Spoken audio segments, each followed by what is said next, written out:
The faulty cooperatives have been knocking on the government doors for years, demanding their hard-earned savings be returned. The government has declared 15 cooperatives as problematic, and the concerned committee has begun works of returning the depositors' money, but the process for many reasons is likely to take longer than expected. Good evening, I'm Sarah Sapsanama. Let's begin with the headlines of the hour. 3 more Nepalese youths fighting for Russia confirmed dead, taking the total to 10. The exact number of Nepalese in the Russian military yet to be ascertained. Problematic cooperatives of the capital begin refunding depositors. Oriental pays over 20 million rupees to 590 depositors. More than 40,000 Jajarkot earthquake victims still unable to construct temporary shelters, compelled to stay in damaged and risky houses due to delay in grant distribution. And it's Kochi province up against 5-time champions APF at the final of the Prime Minister Cup Women's Cricket Tournament tomorrow.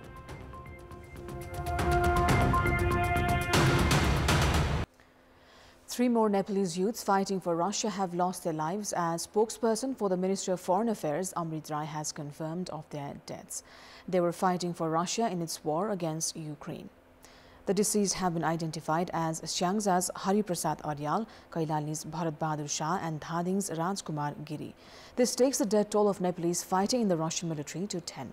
Prior to this, the Ministry of Foreign Affairs had informed of the death of 7 Nepalese recruited by the Russian military. They were Pitam Karki of Xiangza Putali Bazar, Ganga Raj Mokhtan of Ilam, Rajkumar Karki of Dolakha's Melung Rural Municipality, Rupak Karki of Kapilvastu's Ward Ganga, Devan Rai of Kaski, Sandeep Thapalia and Kundan Singh Nagal of Gorkha. 4 other Nepalese nationals have been kept hostage by the Ukrainian army. The ministry has said efforts are underway to rescue them. However, no progress has yet been recorded. Meanwhile, no official statements have been issued by the ministry on the death of Dhading's Purna Bahadur Gurung on the 4th of December. Gurung's family have already performed the final rites. Minister for Foreign Affairs NP Saud had earlier announced that 100 Nepalese that were in the Russian military were out of contact. Prime Minister Pushpa Kamal Dahal had mentioned before there could be around 200 Nepalese that were recruited by the Russian army.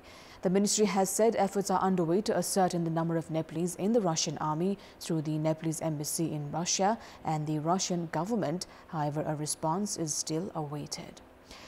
Nepalese in the Russian army fighting its war against Ukraine have been urging the Nepal government for repatriation efforts almost every day. They have said they are living in precarious conditions and have been calling on the government for their rescue. They say they are compelled to fight the Ukrainian side every day and are concerned for their lives, and that the Russian army had prohibited them from leaving. Majority of these Nepalese youths are victims of human traffickers who lure them abroad for better job opportunities. 5 problematic cooperatives in Pokhara have been alleged of embezzling around 3 billion rupees of depositors' money. The depositors have been worried whether their savings will be returned, as arrest warrants have been issued against the operators of these cooperatives. Radhika Kesari, who runs a small street stall in Pokhara's Prithvi Chowk, had deposited her hard-earned 3 million rupees at Sudarshan Saving and Credit Cooperative. She had become devastated after her savings as well as that of her husband and son have been swindled by the cooperative. She had sold all her jewelries as well and deposited the money at the cooperative, hoping to marry her daughters off.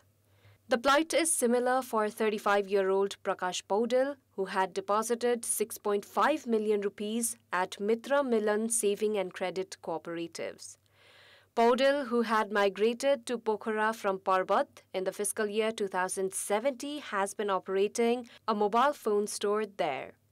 He had begun depositing his savings at the cooperative 5 years ago. Paudel had returned from foreign employment in a Gulf country 2 years ago, hoping he would get opportunities in Nepal as well. He had also deposited 2 million rupees he had borrowed to buy a piece of land at the cooperative. 35,000 depositors of Sudarshan, Mitra Milan, as well as Image, Shivashikhar and Balidani cooperatives have similar plight. These cooperatives have swindled around 2.85 billion rupees of depositors. The Kaski Police Administration has issued arrest warrants against 93 operators of these 5 cooperatives based on 3,600 complaints filed by the depositors against the embezzlement. Police have arrested 23 individuals so far. Public representatives, journalists, legal practitioners, and renowned business persons have been found involved in embezzling the depositors' money.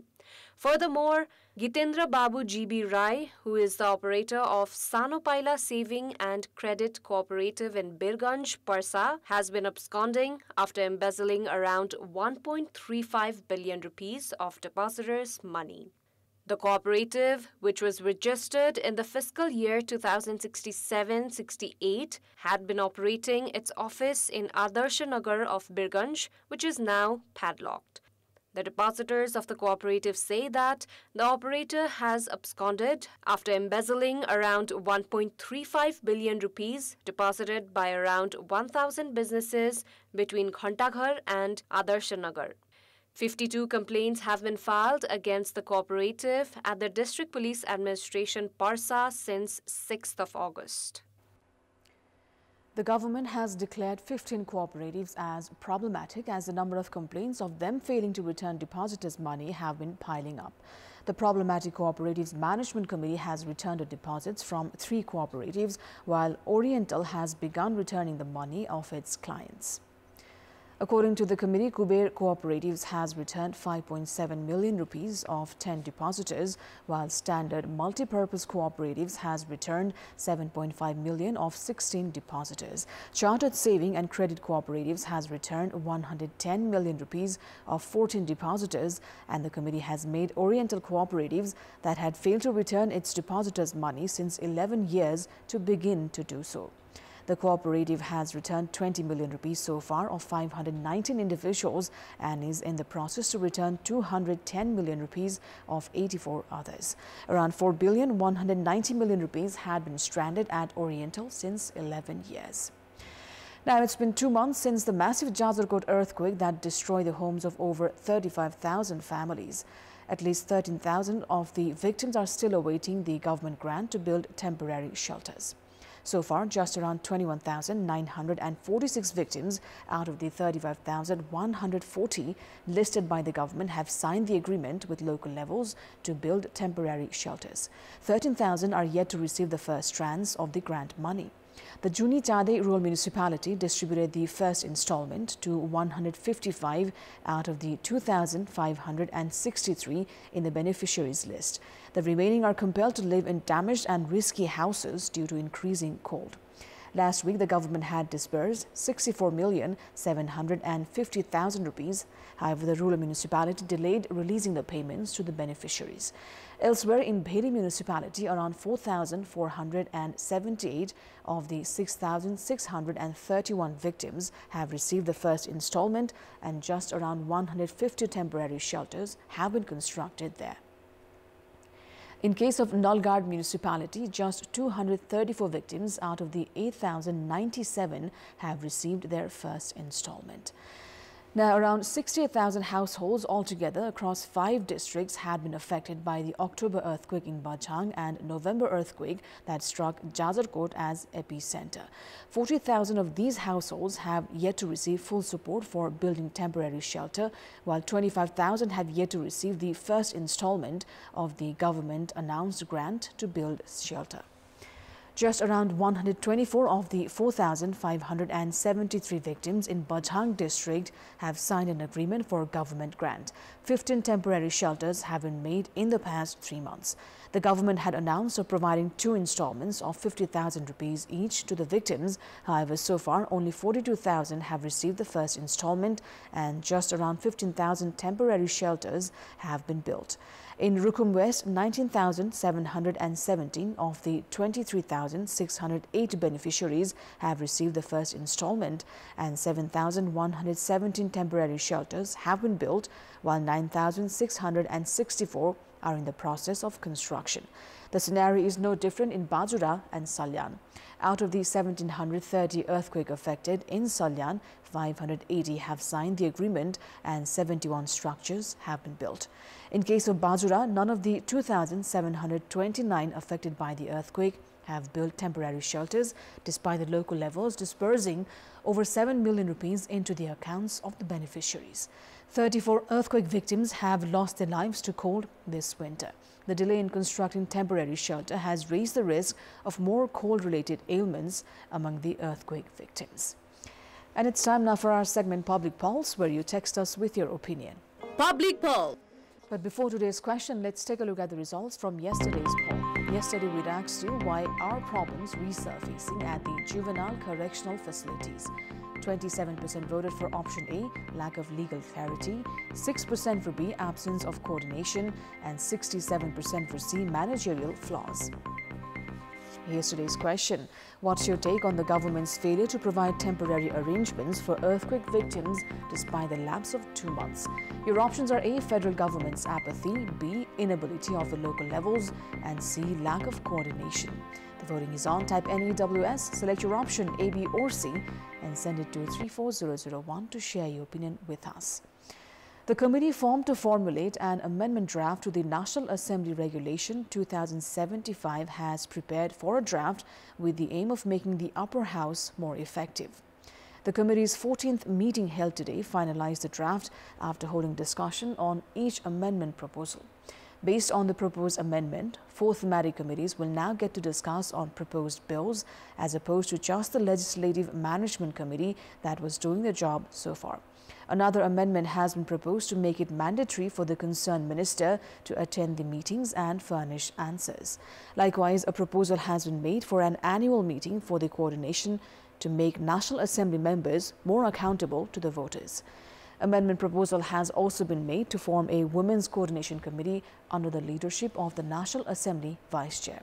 Likewise, concerned ministers are to furnish answers to the National Assembly within 7 days of questions raised on any issue during the 0 hour of the session.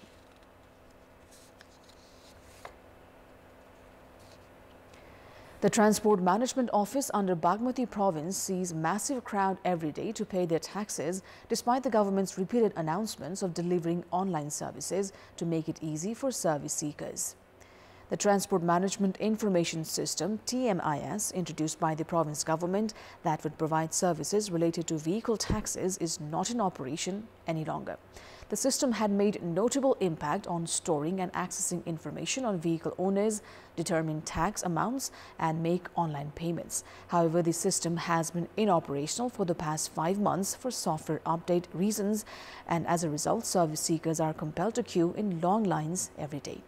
Meanwhile, the province's Labour, Employment and Transport Ministry says the software upgradation work is in its final phase, however, has yet to declare a definite date. Service seekers are not informed through the website regarding the disruption. We'll take a short break here. More news coming up. In this context, in our Public Voice segment, today we've asked people in several provinces regarding ways to increase spending of international visitors who come to Nepal. Let's take a look at what they had to say.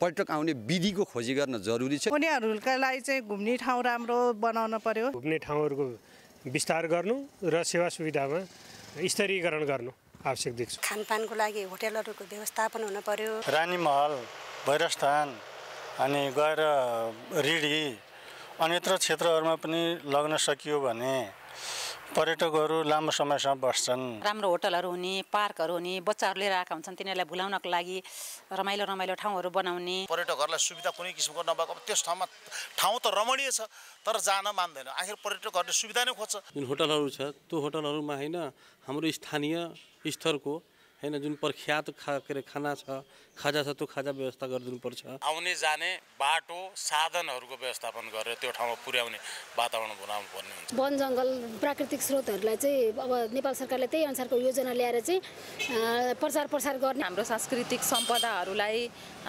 चाहिँ जोगाइराख्नु पर्यो। उनीहरु त्यो हेरेर अलि आकर्षक हुन्छन्। यातायातको सुविधा राम्रो गर्नुपर्छ। धेरै दिन राख्न सकिने प्याकेज कार्यक्रमहरु बनाउनु आवश्यक छ।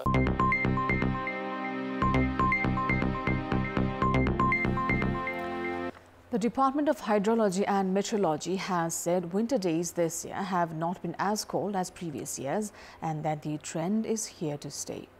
Generally during the season, the months between December to February are considered peak winter. The department had estimated majority of the places across the country would witness heavier than normal rainfall. However, there has been no rain even after the lapse of 1 month due to the low impacts of westerly winds. Last year during this period, temperatures went as low as 2.5 degrees Celsius in the capital. This year, the lowest temperature recorded so far has been 4.5 degrees. Likewise, Jumla had recorded minus 7.9 degrees last year and minus 6.7 degrees this year so far. Nepalganj recorded 5 degrees last year and 6.5 degrees this year so far. The mountainous regions have also yet to witness adequate snowfall, and the department has said this winter could be dry. Journalist Bijay Podal has been appointed news chief of Kantipur Television. Extending his welcome wishes to the newly appointed news chief, Chief Executive Officer of Kantipur Television, Sisir Pachai, expressed confidence Kantipur News will attain more maturity and credibility under Podal's leadership. Assuming his position, Podal said there was a need to redefine broadcast journalism and that today's journalism needs to be centered around the public. Podal expressed commitment to produce news contents with life and added that Kantipur newsroom was well equipped to fight today's challenges facing the sector. Having started his journalism career from Sagarmatha FM some 2 decades ago, Podal has over a decade of experience working with Kantipur Television. He was also associated with Channel Nepal, AP1, Image Channel and Nepal Live Online, among others. It's time now for international update.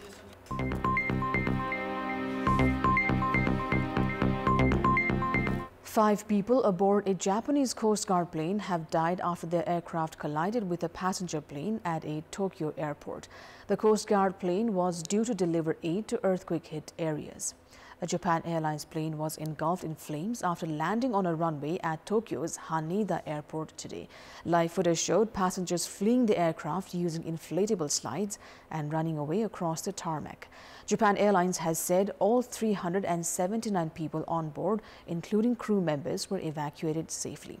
The fire, however, ripped through the Japan Airlines Flight 516, which is now nearly completely destroyed as firefighters battled the blaze. The plane had taken off from Hokkaido in northern Japan. The Coast Guard aircraft was taking food to areas hit by Monday's powerful earthquake. Japanese Prime Minister Fumio Kishida spoke to the media, confirming that 5 of the 6 crews on the Coast Guard plane had died. Kishida extended his condolences to those who died while trying to serve people in need of the Noto area of Ishikawa Prefecture. It's time now for another break. We'll be right back. Sports News. Kochi Province are up against departmental team and 5 times champion APF at the title decider of the Prime Minister Cup National Women's Cricket Tournament. The match has been slated for 11 a.m. kickoff at Tribhuvan University Cricket Ground in Kantipur tomorrow. This will be the 3rd encounter for the 2 teams in the ongoing season. In both the previous matches, APF had emerged victorious. Kochi has so far won 1 edition of the tournament and is looking to break APF's legacy. APF had defeated Kochi in the qualifier to reach the final. Kochi had defeated Sudur Paschim in the qualifier to enter into the final and has previously played the final of the tournament 3 times. That's all for the moment. Thank you for watching. Good night.